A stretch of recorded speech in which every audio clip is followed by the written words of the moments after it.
এই ভিডিওতে আমরা সরাসরি দেখব কিভাবে ভাইরাস বিল্ড করতে হয় Kiraxret এর মাধ্যমে। প্রথমে আমাকে এই ফোল্ডার থেকে এই exe ফাইলটাকে ওপেন করতে হবে। ইয়েস দেওয়ার পর একটি পপআপ শো করবে, এর জন্য আমি কিছুক্ষণ অপেক্ষা করব।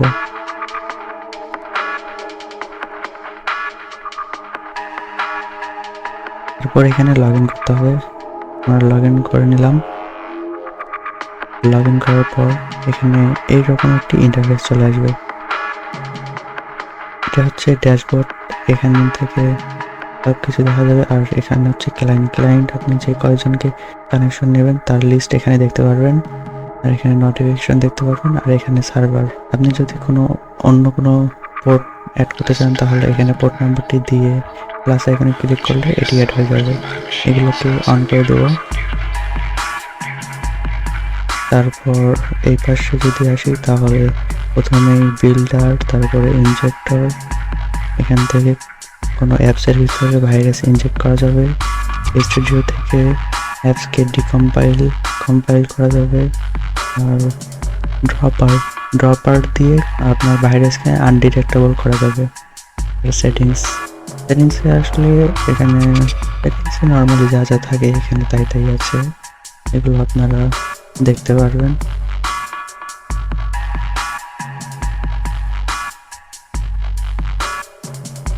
আর এটি সর্বশেষ ভাষণ। এটি ছিল সফটওয়্যারটি সম্পর্কে কিছু আলোচনা। আশা করি সফটওয়্যারটি সম্পর্কে আপনারা বুঝে গেছেন। এবার চলুন আমরা ভাইরাস বিল্ড করবো। এর জন্য বিল্ডারে ক্লিক করব।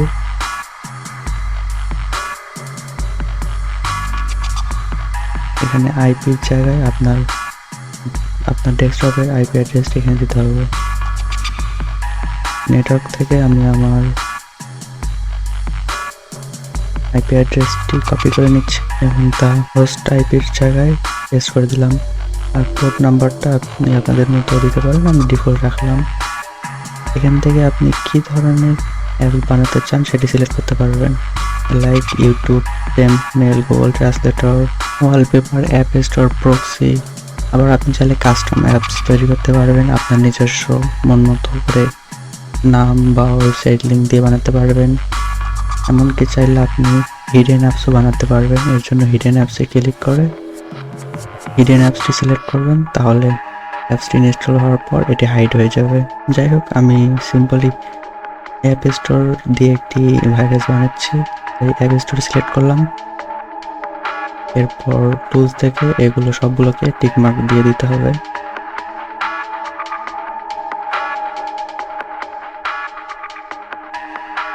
এবার লগ ইনে আসলে অ্যাপসটি ইনস্টল করার পর এরকম একটি পেজ আসবে। আপনারা যদি ডিভাইসের লক স্ক্রিন ক্যাপচার করতে চান তাহলে এটি টিক দিয়ে রাখতে পারেন, তাহলে এটি আপনার ডিভাইসের লক পাসওয়ার্ডকে ক্যাপচার করবে। পারমিশন কি অ্যাক্সেস নিতে চান তা আপনি এখান থেকে সেট করে দিতে পারবেন।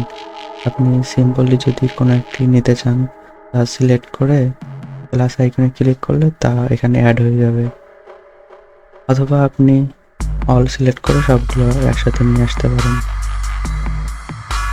আমি সবগুলো রাখলাম। এখানে যে বক্সটি দেখতে পাচ্ছেন, এখানে যদি আপনি অন করে দেন তাহলে আপনার ভাইরাসটিকে আনডিটেক্টেবল হয়ে যাবে কিছুটা হলেও। আমি অন করে রাখলাম। আর ভার্সন আপনারা আপনাদের মতো দিতে পারেন, আমি যা আছে তাই রাখলাম। এরপর স্টার্ট বিল্ড ক্লিক করলাম, তারপর ওকে দিয়ে দিলাম।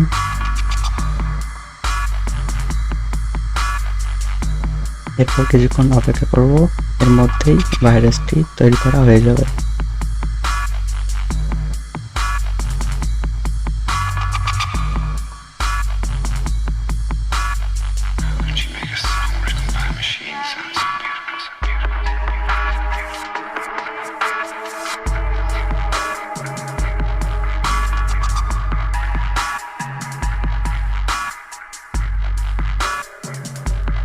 ভাইরাস তৈরি হয়েছে।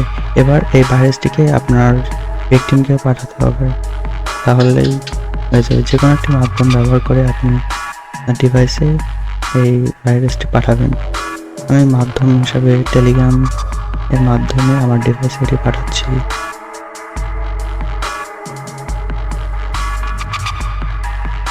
টেলিগ্রামে এসে অ্যাপসটি ড্র্যাগ অ্যান্ড ড্রপ করে দিলাম অ্যান্ড সেন্ড।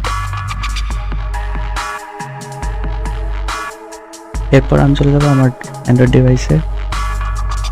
অ্যান্ড্রয়েড ডিভাইসে আসার পর আমি ভাইরাসটিকে নর্মালি ডাউনলোড করব।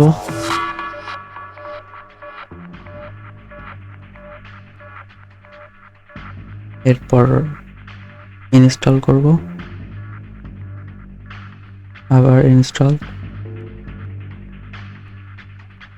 এখানে মোর অপশন, ইনস্টল এনিওয়ে, তারপর ওকে দিয়ে ওপেন করব, দেন ওকে।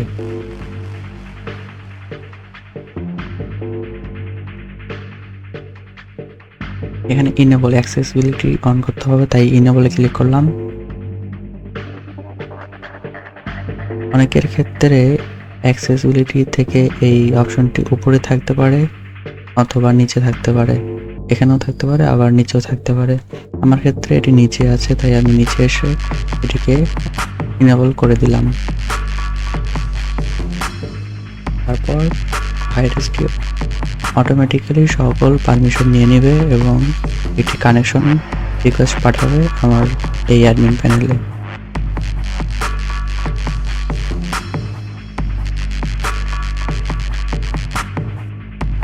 কিছুক্ষণের মধ্যে কানেকশন চলে আসবে।